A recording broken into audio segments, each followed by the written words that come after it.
አጨሳለሁ እጨሳለሁ እዝናናለሁ ምን ታመጣላችሁ? አብረሽኝ እየወጣሽ ሳጨሽ ያልነበር እንዴ? አብረሽኝ አሁን እነዚህን አሮጊት ወሬዎች ጨርሻለሁ። ያሙኒትን እንምጣው። ስለ ሚኪያችን ወይንም በትክክለኛ ስሙ ስለ ዱሬሳ የምነግራችሁ ነገር ሊያስደነግጣችሁ ይችላል። አምሳ አለቃ ጥጋቡ ገብሬ የሰሜን ጃና ሞራ ሰው ነው።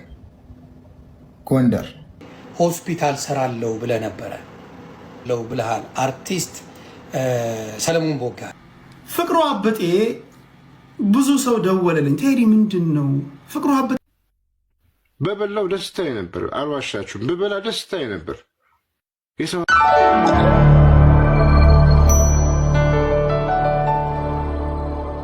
ሰላም ቤተሰቦች እንዴት ናችሁልኝ? እንኳን አደረሳችሁ ለብርሃነ መስቀሉ ብያለሁ ማለት ነው። የምወዳችሁ ቤተሰቦች ዛሬም እንደተለመደው በሌሎች እጅግ አነጋጋሪ በሆኑ ጉዳዮች ተመልሰናል ማለት ነው። ሙኒት ባለፈው ላይቭ ላይ ሳታየው ነው ሆን ብላ ነው የሚባሉ ዝግብ ነበር፣ እያጨሰች ነበር።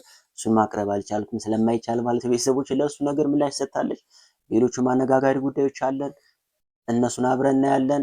ሀሳብ አስተያየቶቻችንን እንሰጣለን ማለት ነው። ሰብስክራይብ ያላደረጋችሁ ሰብስክራይብ እያደረጋችሁ ላይክ ሼር እንዳይረሳ ማለት ነው። ቤተሰቦች ወደ ቪዲዮ በቀጥታ እንግባ። እኔ አምሳ አለቃ ጥጋቡ ገብሬ የሰሜን ጃና ሞራ ሰው ነው። ጎንደር እናቴ ብዙነሽ ጫላ ትባላለች፣ ኦሮሞ ናት። ይህንን ደግሞ ድሮ የምታውቁኝ ተናግሬያለሁ። ሰው ድመት አይደለም፣ በአባቱ አይጠራም፣ በእናቱ አይጠራም፣ በአባቱ ነው የሚጠራ። አማራ ነው። አማራነቴን እወዳለሁ፣ ኦሮሞነቴን እጠላለሁ ማለት አይደለም። ስለ ሚኪያችን ወይንም በትክክለኛ ስሙ ስለ ዱሬሳ የምነግራችሁ ነገር ሊያስደነግጣችሁ ይችላል። በመጀመሪያ ደረጃ ሚኪያችን ወይንም ትክክለኛ ስም ዱሬሳ እኔን ትፈራኛለህ አሉ ተከላከሉልኝ የምትል ድምጽ ሰምቻለሁ። እኔን ካንተ መከላከል የሚቻለው በንጹህነትና በሐቅነትህ ብቻ ነው። ከዛ ውጪ ማንም ሊከላከልልህ አይችልም።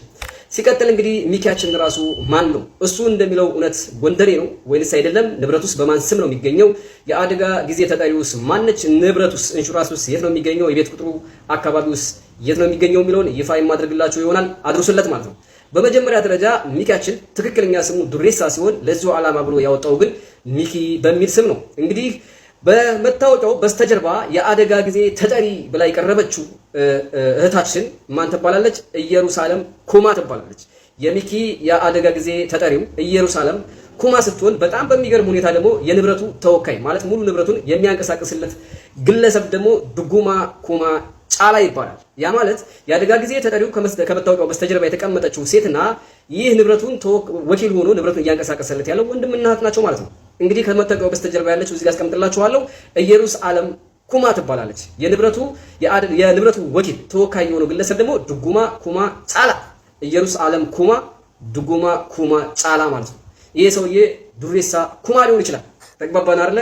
ከዚህ አንፃር የአደጋ ጊዜ ተጠሪውና የንብረቱን የሚያንቀሳቅስለት ግለሰብ መታወቂያቸው ወንድምና እህት የአንድ ሰው ልጆች ናቸው ማለት ነው። ሚኪ ማን ሊሆን ይችላል? እናንተ መገመት ትችላላችሁ። እንግዲህ ይህ ግለሰብ የመኖሪያ ሰፈሩ የት ይላል መሰላችሁ? የመኖሪያ ሰፈሩ አድራሻው ማለት ነው ንፋስ ስልክ ላፍቶ ወረዳ 12 ቀበሌ 12 ማለት ነው።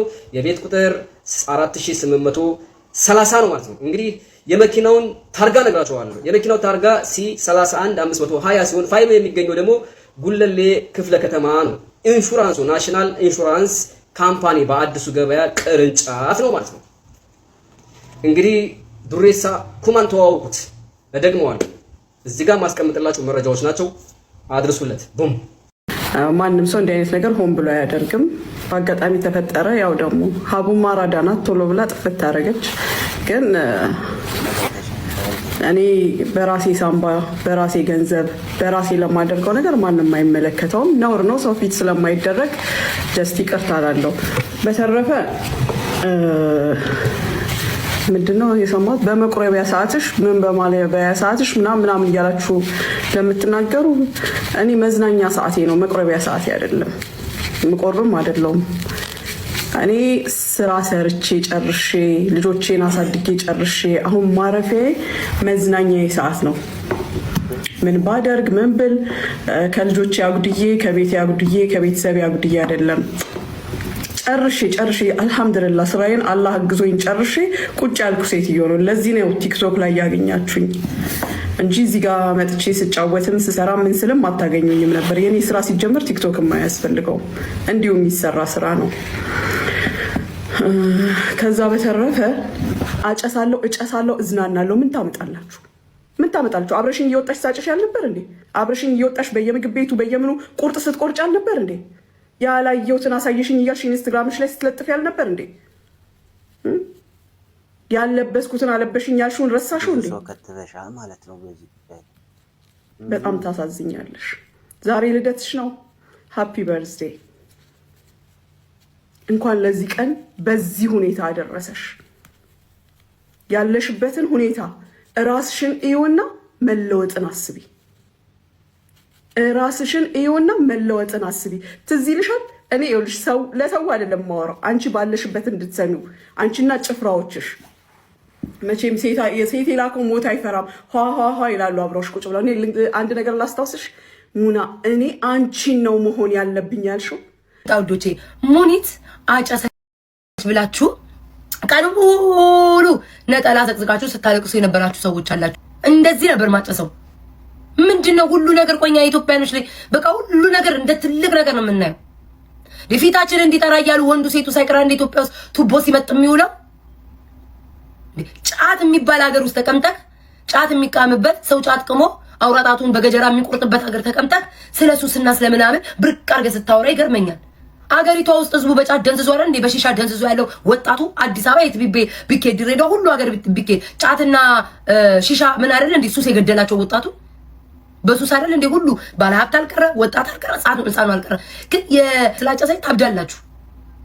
ምንድነው የሚሻላችሁ? ቆይ ለአርቲስት ሰለሞን ቦጋለ ጥያቄ አለኝ። ማ ብራዘር ጥያቄ ምንድነው? አንድ ስንት ነው? 1 ቢሊዮን ነው 5 ቢሊዮን ብር እርዳታ አሰባስቤ ሆስፒታል ሰራለው ብለህ ነበረ ለው ብለሃል። አርቲስት ሰለሞን ቦጋለ ሰው ማብራው መጠይቅ ምንድነው? ሆስፒታሉ የት ገባ? ምን ያህልስ ብር ተሰብስቦ ነበር? ጥያቄ ነው። ፍቅሩ አብጤ ያለ ፍቅሩ አብጤ ብዙ ሰው ደወለልኝ። ቴዲ ምንድን ነው ፍቅሩ አብጤን ግን አይታችኋል? ፍቅሩ አብጤ እኮ በህይወቱ ለመጨረሻ ጊዜ ያደረገ 2 ራኒ ጁስ አድርስ ነው የተባለው። ከዚህ ውጭ ከእርዳታ ጋር ምንም የሚያያይዘው ነገር የለም። አረ ልጁ እንዴ አይተው ወዞ አያስታውቅም እንዴ? እስቲን እኮ ነው ፍቅርሻ 2 ራኒ ጁስ ነው ያደረሰው። 2 ራኒ ጁስ ያደረሰ ልጅ ራኒ ጁስ ከሚገነባ ገንዘብ ከዘረፉ ጋር እንዴት አረቴ ምና ፍቅሩን አየ ነው አገላብጠን አየ ነው። እውነት ነው ፍቅሩ ምስኪን ነው። ስለዚህ ፍቅሩን በይፋ ሰርዘነዋል።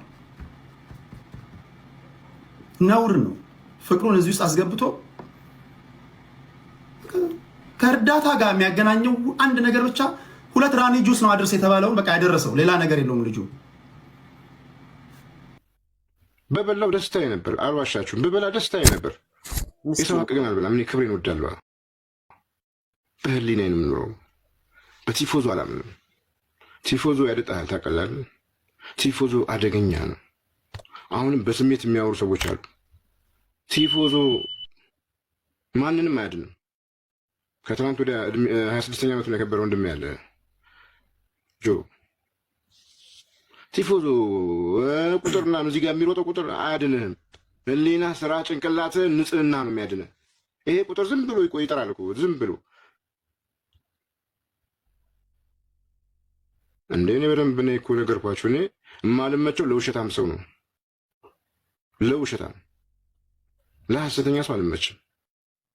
ፍራኦል ኢቲቻ ገንዘብ ከላከላቸው ሰዎች መካከል እንዳልካቸው ዘነበ ይገኝበታል። እንግዲህ እንደሚታወቀው ብዙ ገንዘብ ለሰዎች ትራንስፈር አድርጌ በተገቢ ሁኔታ አላደረሱልኝም ብሏል። በፌስቡክ ገጹ ደግሞ ትራንስፈር ካደረገላቸው ሰዎች መካከል ሊስታወት የብዙ ሰዎች አለ። እንዳልካቸው ዘነበ ሌላኛው ደግሞ ፍቅሩ አብጤ ነው። አብጤ እንግዲህ ካየሁት ሊስት ውስጥ መካከል ከፍተኛው ብር የተላከለት ለሱ ነው። ከ1200 ከ1300 ዶላር በላይ ገንዘብ ተልኮለታል። ለራሱ እርዳታ ይሁን ለሰዎች አድርስ ይሁን የተባለው አላቅም፣ ብቻ በጣም ብዙ ሰዎች አሉ። ቀስ እያልኩ ዙም አውት እያደረኩ እያመጣው ለእናንተ አደርስላችሁ። ይህን ይመስላል ማለት ነው። ቤተሰቦች እንትኑ ሊስቱ የተላካላቸው ሊስቱ የሚያስታውቃችሁ ከሆነ እዚህ ጋር መጨረሻ ላይ ለጥፍላችኋለሁ ማለት ነው። ፍቅሩ አብጤ ግን እኔ ማለት የሆነ የሚያሳዝን ልጅ ነው። እንደዚህ አይነት ነገር ውስጥ ያለበት ራሱ አይመስልም። ሊስቱ ላይ ካለ እናየዋለን። በጣም ምስኪን ልጅ ነው እኮ እንደ ሌሊት እኮ ቁጭ ብሎ እኮ አርቲስቱ ሰውዬ ሌሊት ቁጭ ብሎ እኮ ፎሎ ሲያደራርግ የሚያደርሰው ነው። እንደማንም ጌም እንኳን እኮ አይጫወትም እኮ ፎሎ ሲያደራርግ የሚውል እኮ ነው። በቃ እንትን እስከሚል ድረስ እና አይመስለኝም። ያሳዝነኛል። ብቻ እናንተ ሀሳብ አስተያየቶቻችሁን ስጡበት ነው የምለው። ቤተሰቦች ትንሽ ጉንፋን ስለያዘኝ ይቅርታ።